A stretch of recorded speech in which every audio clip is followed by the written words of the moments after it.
पहले आपने कई बार बताया है कि चाहे कोई भी सरकार कुछ भी बोले, एज एन ऑटोमोबाइल एक्सपर्ट आपका ये मानना है कि पुरानी गाड़ियां जो E20 इंजन वाली नहीं हैं उस पर इसका लॉन्ग टर्म इम्पैक्ट होगा, हाँ या ना? हाँ बिल्कुल।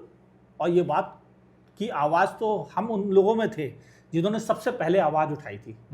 जब गवर्नमेंट ने ये इनिशिएटिव लिया था तभी हमने कहा था कि अगर आप ये इनिशिएटिव ले रहे हो तो नई गाड़ियों के लिए लीजिए, पुरानी गाड़ियों के लिए एक पुराना फ्यूल भी अवेलेबल होना चाहिए।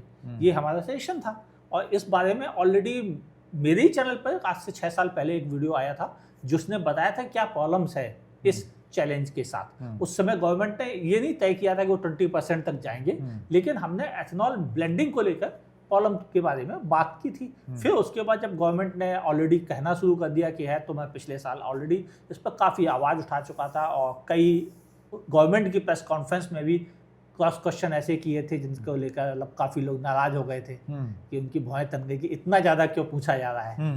तो ठीक है, जो है अभी सबके अपने अपने रीजन होते हैं, लेकिन मेरा तो काम ही पूछना।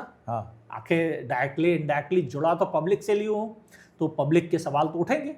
वहाँ पे ये सवाल था और मैं आज भी कह रहा हूँ कि पुरानी गाड़ियाँ जो कि इंडियन कंज्यूमर की ज़रूरतें हैं, आप ध्यान से समझें, आज की तारीख में जितनी नई कारें बिकती हैं उससे कई गुना ज़्यादा पुरानी कारें बिकती हैं, लगभग 2 गुनी। सेकेंड हैंड मार्केट आंकड़ों के माध्यम से अगर आप बताएं तो, आंकड़ों के माध्यम से लेकर चले तो इस समय जो सेल टोटल कारें अगर बिकती हैं तो उसमें ऑर्गेनाइज सेक्टर की कारें सेकेंड हैंड में नई कारों के बराबर है, लेकिन असली सेल जो है वो अनऑर्गेनाइज सेक्टर में है। मैं अपनी गाड़ी बेच रहा हूँ, संकेत जी को खरीदनी है, संकेत जी ने कहा अमित जी तो गाड़ी अच्छी सकते, चलो मैं खरीद लेता हूँ। मतलब किसी डीलर नेटवर्क के थ्रू आप नहीं गए।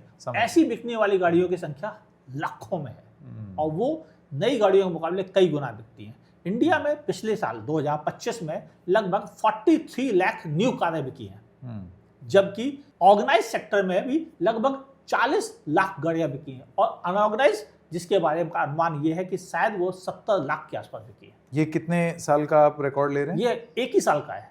एक साल में नई गाड़ियां 43 लाख बिकी और आपका ये कहना है कि ये ऑर्गेनाइज्ड और unorganised second hand car market में कितनी बिकी हैं? सेकेंड हैंड ऑर्गेनाइज्ड में लगभग 40 लाख बिकी हैं। ठीक है, इसका मतलब इसमें भी कुछ चीजें हैं। ऑर्गेनाइज्ड नए के बराबर ऑर्गेनाइज्ड नहीं है।